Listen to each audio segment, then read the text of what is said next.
Ouvi as falas iniciais dos senhores, e bem como dos relatores, e para mim está muito claro que existem boas intenções.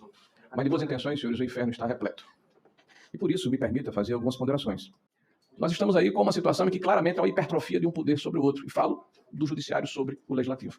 Eu ouvi aqui frases do eminente senador e ministro, candidato ao Supremo Tribunal Federal, como harmonia de poderes, separação de poderes, garantia de direitos, liberdade de expressão, presunção de inocência.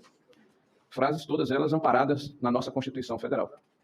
Eu perguntaria ao eminente sabatinado Flávio Dino, e faria anteriormente aqui um preâmbulo, na minha opinião, exigem, além da questão que foi colocada, qualidades essenciais para ser magistrado, para ser ministro. Não só a ilibada reputação e notório saber, mas uma manifestação técnica nos autos do processo. Então, recentemente, por exemplo, Vossa Excelência não teve como apresentar as imagens de 8 de janeiro do Ministério de Vossa Excelência.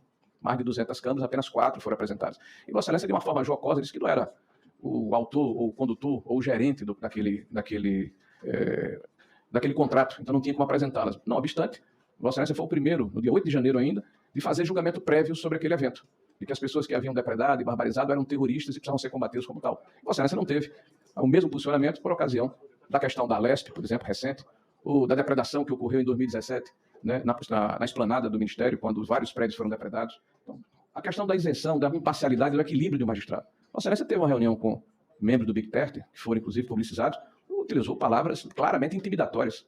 Vossa Excelência foi, no mínimo, grosseiro, né, deselegante.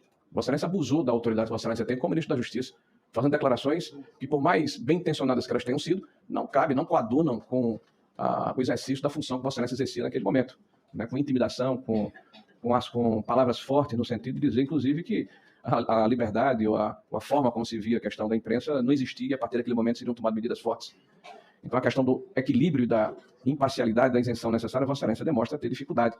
Quanto à isenção ainda, Vossa Excelência fez afirmações tipo: Bolsonaro é um serial killer, né? É o próprio demônio. Olha, Bolsonaro hoje lidera seguramente a metade da população brasileira que vota. Foi constatado nas últimas eleições, o país está polarizado. Vossa Excelência acredita que, caso seja ministro do Supremo Tribunal Federal, Vossa Excelência terá isenção para julgar o presidente Bolsonaro ou aqueles que têm uma questão ideológica com afinidade com o bolsonarismo? Vossa Excelência também afirma, recentemente, uma entrevista que deu, de que o bolsonarismo para Vossa Excelência é mais perigoso do que traficantes, né, do que marginais perigosos. Então, esse tipo de abordagem depreciativa depõe contra a imparcialidade necessária que um juiz deveria ter. Vossa Excelência comentasse a respeito dessa situação. A cordialidade. Acho que todo magistrado tem que ser cordial com as partes, independente das culpas que, porventura, serão provadas. Então, Vossa Excelência tem que temer pela sua integridade física. Mas o senhor não temeu pela sua integridade física quando foi a favela da Maré, com pouquíssima condição de segurança pública. Então, me pareceu um contrassenso lógico e uma falta de cordialidade com o Congresso Nacional. Em relação, eminente senador e ministro da Justiça, a questão do ativismo político. E aí eu peço uma especial atenção a Vossa Excelência. O ministro Barroso, hoje presidente do STF, afirma: nós derrotamos o bolsonarismo.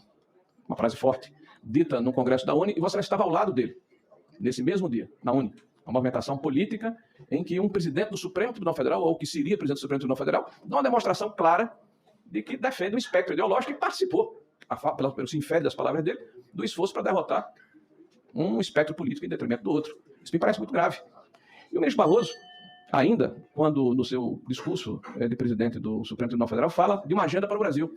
Redução de pobreza, desenvolvimento econômico, social sustentável, educação básica, trabalho formal, ciência e tecnologia, saneamento básico, habitação popular, liderança global em matéria ambiental.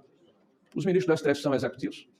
São legislativos? A justiça deve ser inerte, deve ser aquela que dirime as contendas da sociedade, ou deve ultrapassar os seus limites e exercer, como tem sentido ultimamente, o seu poder político, né? Ou seja, o STF transformou-se no poder político que rivaliza com o executivo e com o legislativo, provocando um desequilíbrio claro entre os poderes da República.